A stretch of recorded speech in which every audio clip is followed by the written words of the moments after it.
সাইয়্যিদুল মুরসালিন, আশরাফুল আম্বিয়া, সিরাজুস সালিকিন, আনিসুল গারিবিন, মিসবাহুল মুকাররাবিন, মুহাম্মাদুর রাসূলুল্লাহ সাল্লাল্লাহু আলাইহি ওয়াসাল্লাম রবিউল আউয়াল মাসের 12 তারিখে সোমবার এই পৃথিবীর বুকে জন্মগ্রহণ করেন, তাশরিফ আনেন, শুভাগমন করেন।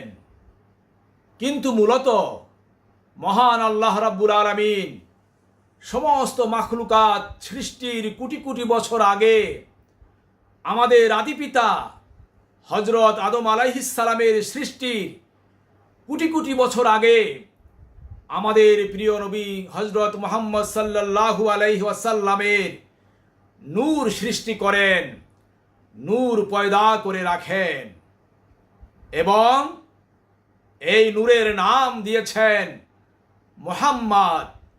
মুহাম্মদ শব্দের অর্থ হচ্ছে প্রশংসিত, যিনি প্রশংসার যোগ্য। এই নূরে মুহাম্মাদি পরিভ্রমণ করতে থাকে। হাদিস শরীফে এসেছে, নবীজি সাল্লাল্লাহু আলাইহি ওয়াসাল্লাম বলেছেন, আমি আদিপিতা আদম আলাইহিস সালামের সৃষ্টির 14,000 বছর পূর্বে মহান আল্লাহ রাব্বুল আলামিনের কাছে নূর রূপে বিদ্যমান ছিলাম। ওই জগতের একদিন আর দুনিয়ার 1,000 বছর। ওই হিসেবে অঙ্ক কষতে গেলে 14,000 বছরে দুনিয়ার হিসেবে 504 কোটি বছর। তার মানে হচ্ছে এই আদম নবীকে সৃষ্টির 504 কোটি বছর পূর্বে মহান আল্লাহ রাব্বুল আলামিন আমাদের নূর নবী সাল্লাল্লাহু আলাইহি ওয়াসাল্লামের নূর সৃষ্টি করে রেখেছিলেন, নূর পয়দা করে রেখেছিলেন। অনাদি ও অনন্ত সত্তা মহান আল্লাহ রাব্বুল আলামিন একা এবং অপ্রকাশিত ছিলেন। তার আত্মপ্রকাশের স্বাদ এবং ইচ্ছা জাগরিত হলো, তাই তিনি এই সৃষ্টি জীব তৈরি করার জন্য মনস্থ করলেন।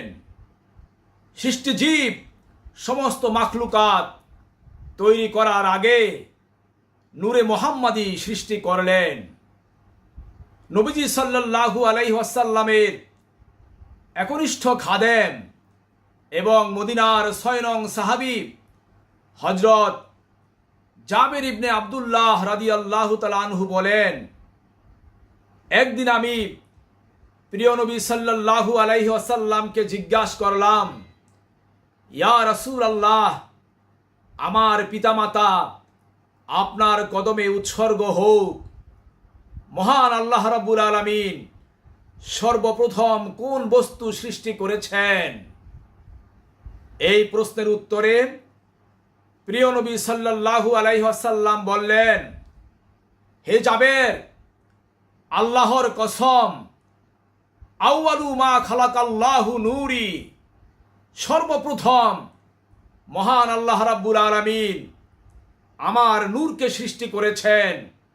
সমস্ত বস্তু পয়দার পূর্বে মহান আল্লাহ রাব্বুল আলামিন তোমার নবীর নূরকে সৃষ্টি করেছেন। অতঃপর আল্লাহ তাআলা যখন অন্যান্য বস্তু সৃষ্টি করার মনস্থ করলেন, তখন ওই নূরকে 4 ভাগে বিভক্ত করলেন।